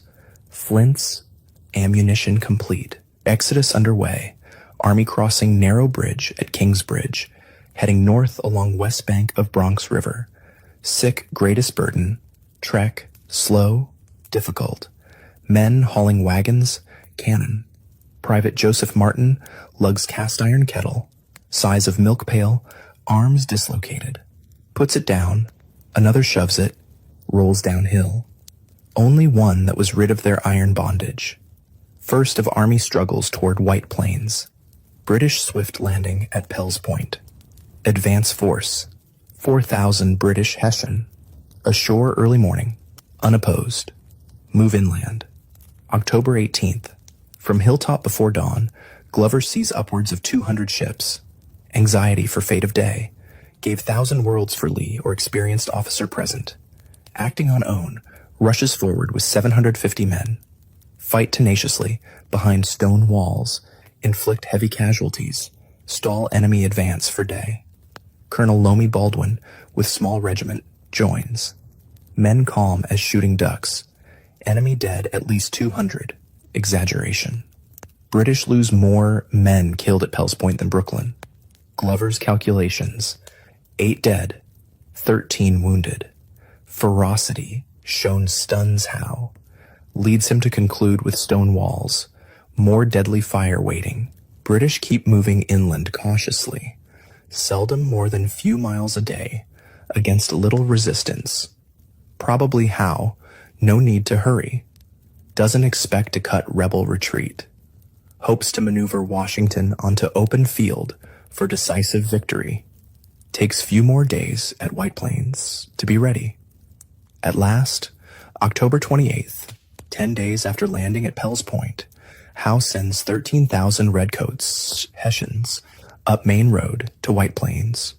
Early morning, sparkling fall day. Washington avoids open field fight. Dug in on high ground back of village, lines over mile. Looks like Howe will attack head on. British field guns open fire. Howe's army marches in perfect order in 2 columns toward Washington's center. Sun shone bright. Their arms glittered. Never were shown to more advantage. Suddenly, 1 column wheels left toward Higher Hill on American right, other side of Bronx River. Chatterton's Hill, wooded slopes, open fields above, dominates American lines. Yonder is the ground we ought to occupy, Lee reportedly told Washington. Rushed troops to defend, mainly militia. British artillery moves closer. Cannon roar. Air hills smoked. Fences, ash walls knocked down. Pieces. Men's legs, arms, bodies mingled. Washington orders more men to Chatterton's Hill. British Hessians ford river. Hessians, part of newly arrived 7,000, launch uphill charge. Militia break. Run. Reinforcements. Haslett's Delawares, Smallwood's Marylanders. Fight bravely. Give way. Battle of White Plains. Battle of Chatterton's Hill. British Hessians carry day. Cost. Over 250 casualties. Twice Americans suffered. Not victory achieved anything. Day after October 29th, Howe pauses. Waits for reinforcements. October 30th, pours rain.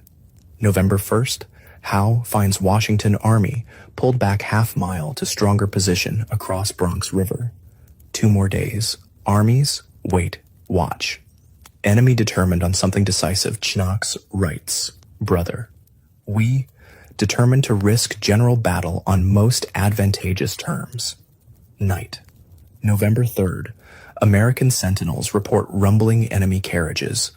Assumed another attack imminent. Stirring among British ranks next day. November 5th morning, to American surprise, whole British army in motion, heading southwest toward Hudson Kings Bridge. Congratulations, You've narrowly avoided disaster again. The good news? You're out of White Plains. The bad news? You've divided your army, and a storm is gathering. Opinions here are various. Joseph Reed confides to wife after council. Some generals, British headed for Fort Washington, or Hudson to board ships, attack from rear. Others, majority, finding army strongly posted, changed, plan, intend to penetrate Jerseys to Philadelphia. Who said what most in meeting? Reed doesn't mention. His opinion. Too late for British movements of consequence other than excursions into New Jersey to revive Loyalists. Washington doubts Howe will close campaign without attempting something more. Almost certainly, Howe heads for New Jersey. Nearing letter close, Washington adds further worry. Expect the enemy will bend their force against Fort Washington and invest it immediately. Invest, meaning surround, lay siege. Washington still exhausted, dispirited. To closest, seems bewildered, indecisive. Reed having second thoughts about Washington's capacity, increasingly worried over Fort Washington. Commander ponders, pulling troops out, while time. Letter to Greene. November 8th.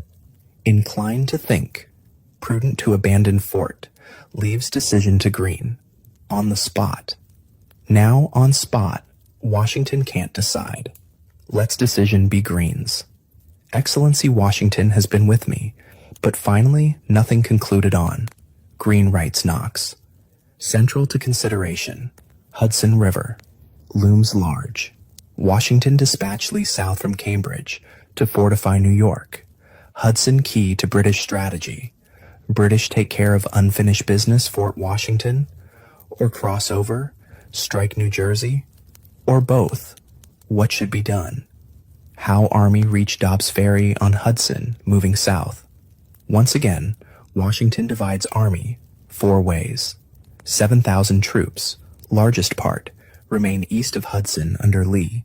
Check British move on New England. Heath and 3,000 guard Hudson Highlands at Peekskill.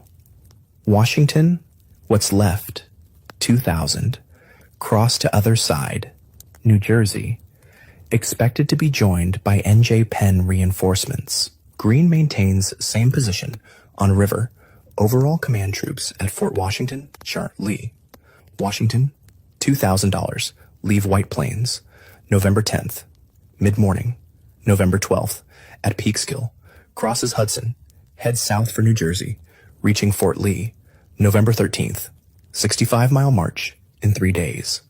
For better part of 2 days, he and Greene confer.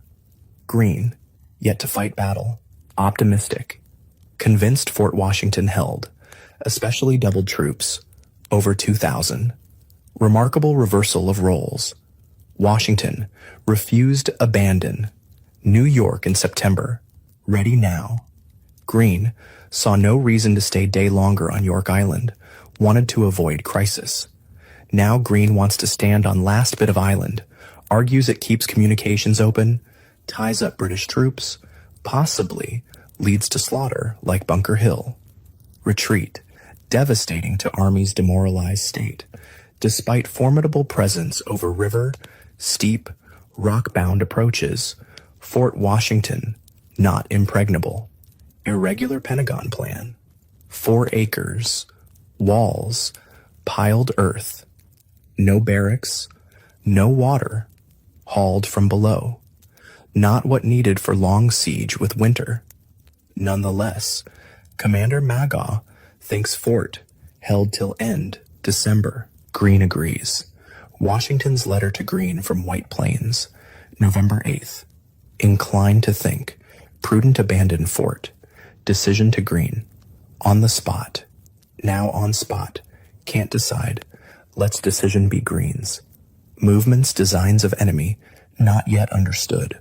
Washington reports Hancock. 2. British Captain Frederick Mackenzie. All but perfect campaigning weather. Frost, nearly every night. Disappears with sun. Only thing lacking stiff breeze for Navy. No wind for some days past. November 7th. Entry. Howe headquarters 6 miles above Kings Bridge.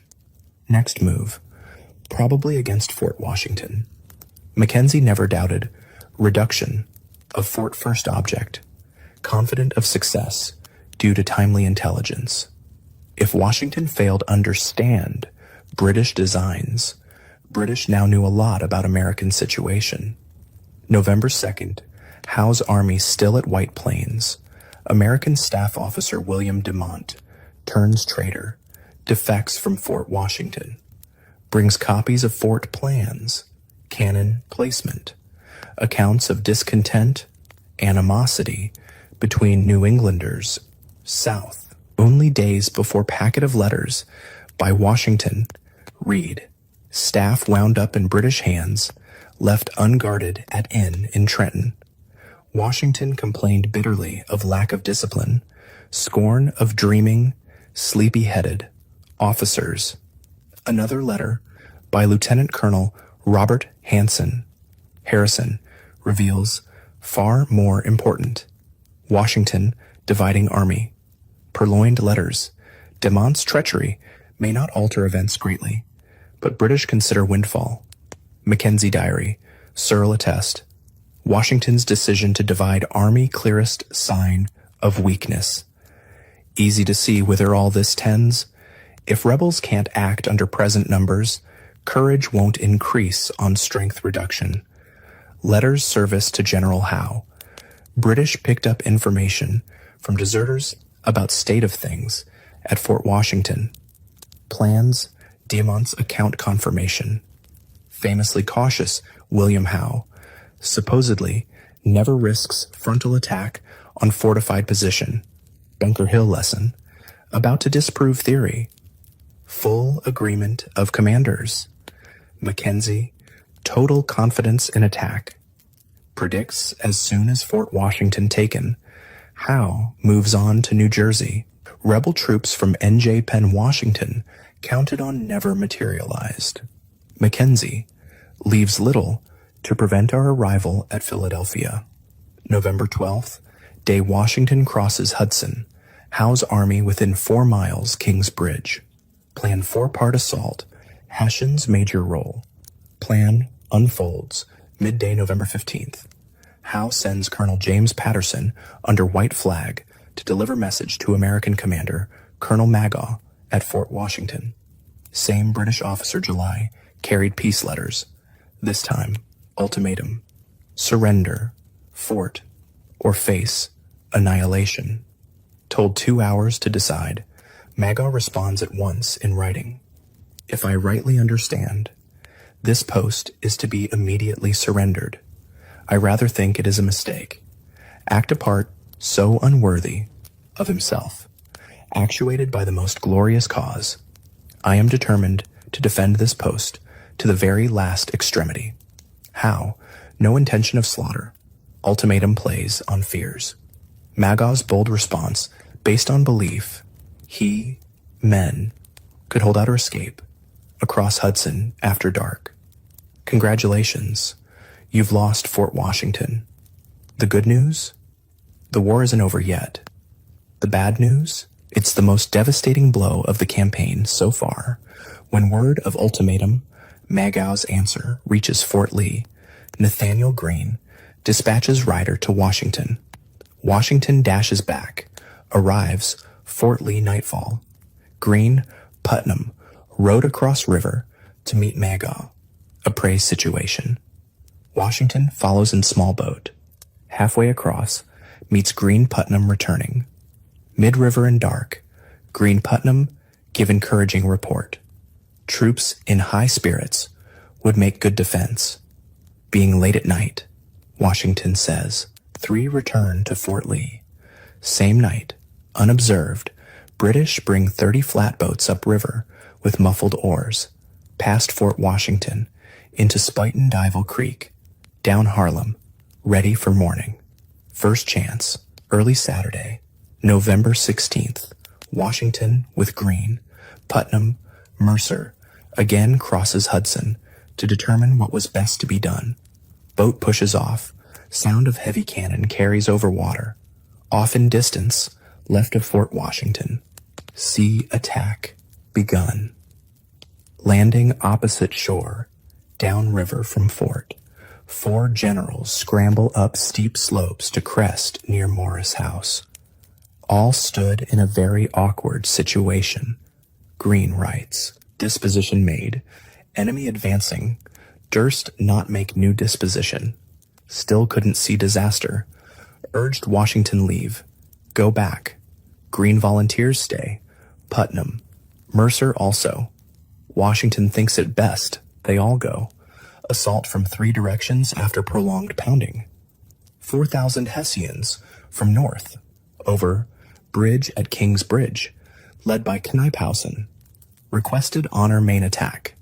Hessians professionals. Performed duty.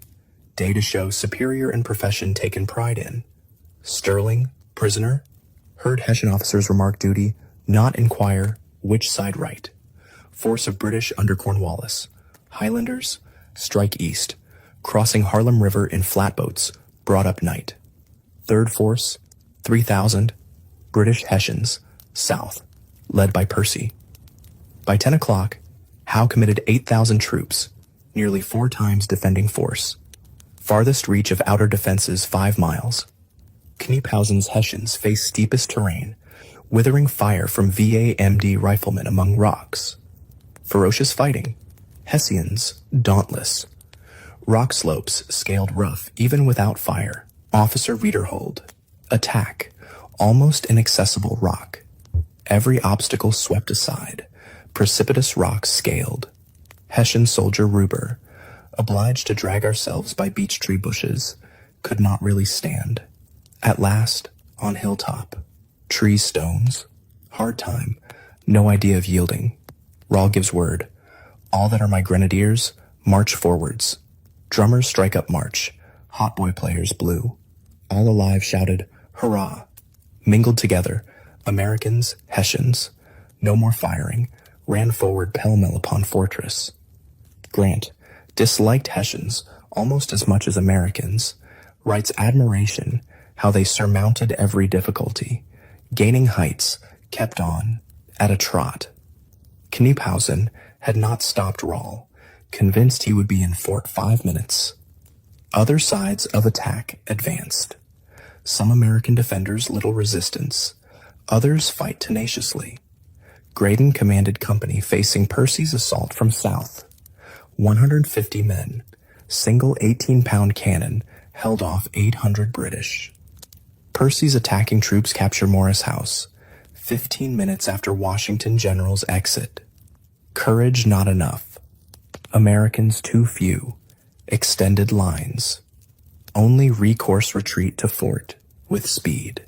17-year-old Private John Adlam ran distance uphill, hardly breath. As I was a good deal fatigued, walked to the fort, very leisurely. Near Fort British Firefield piece, with round shot at huddles between fort lines, within Abitus. Ball took part of 2 men's heads, wounded another, went into fort. By 1 o'clock, defending force driven inside fort, scarcely room.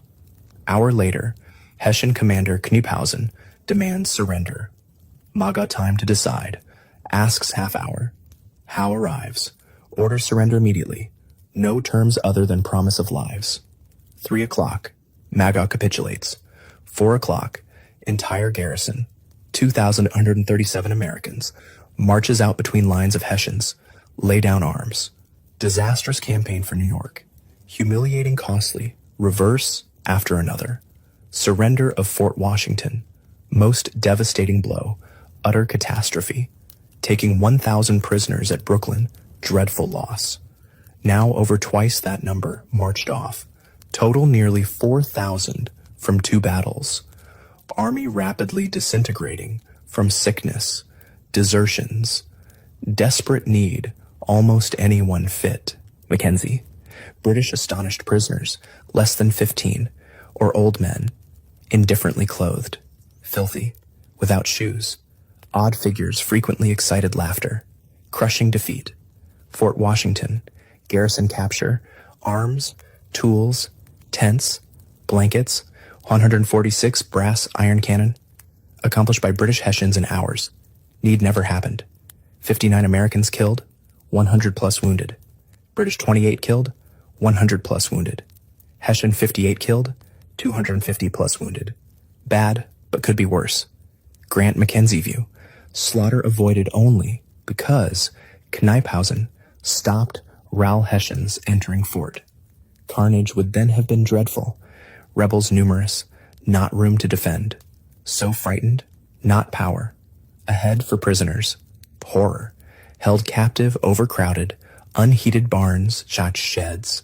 British prison ships in harbor. Hundreds die disease. Washington, said to have wept, watching tragedy unfold across river. Unlikely, given imperturbability, but surely wept within soul. Faced ruin before. Never like this. To Brother Jack, wearied almost to death with retrograde motions. Nathaniel Greene in anguish to Knox. Feel mad, vexed, sick, sorry. Never did I need consoling voice. Most terrible event. Consequences justly dreaded. Both Washington Greene badly mistaken. Worried reputations. Hard to say which most sensitive to thought of others. Criticism severe, especially among prisoners. Graydon, generation later, barely contains disdain. Most immediate, blistering reaction, Charles Lee. Own account, furious over Fort Washington news, tore out hair. Must entreat you keep what I say to yourself, but I foresaw, predicted, all that has happened, wrote Rush, influential Congress member. Lee knew Rush would never keep it to himself. Lee claimed last words to Washington. Draw off garrison, or they will be lost. Oh, General, Lee admonishes Washington in letter, why would you be over-persuaded by men of inferior judgment? Inviting Commander blame Greene. Washington failed to override Greene's judgment. Make clear decision. Commander-in-Chief, ultimately responsible. Greene's responsibility ceased with Washington's arrival, November 13th. Washington never blamed himself for loss, never openly blamed Greene, said only acted on judgment of others. Nor did he fire Greene. Undoubtedly thought less of young general, still knew Greene's strengths. Weeks before, Greene demonstrated foresight, organization, recommended supply depots across New Jersey, Army's retreat path. Washington agreed. Greene needed. Like Knox, never give up, walk away, lose sight of war. Washington repays loyalty. After bad decisions, wisest decision ever. Only one American hero emerges from Fort Washington. Margaret, Molly, Corbin, wife of Penn soldier John Corbin, went into battle at husband's side. Killed, she stepped into place to load fire cannon. Fell wounded, nearly losing arm. After surrender, allowed return home to Pennsylvania. Usually unhurried, William Howe makes next move.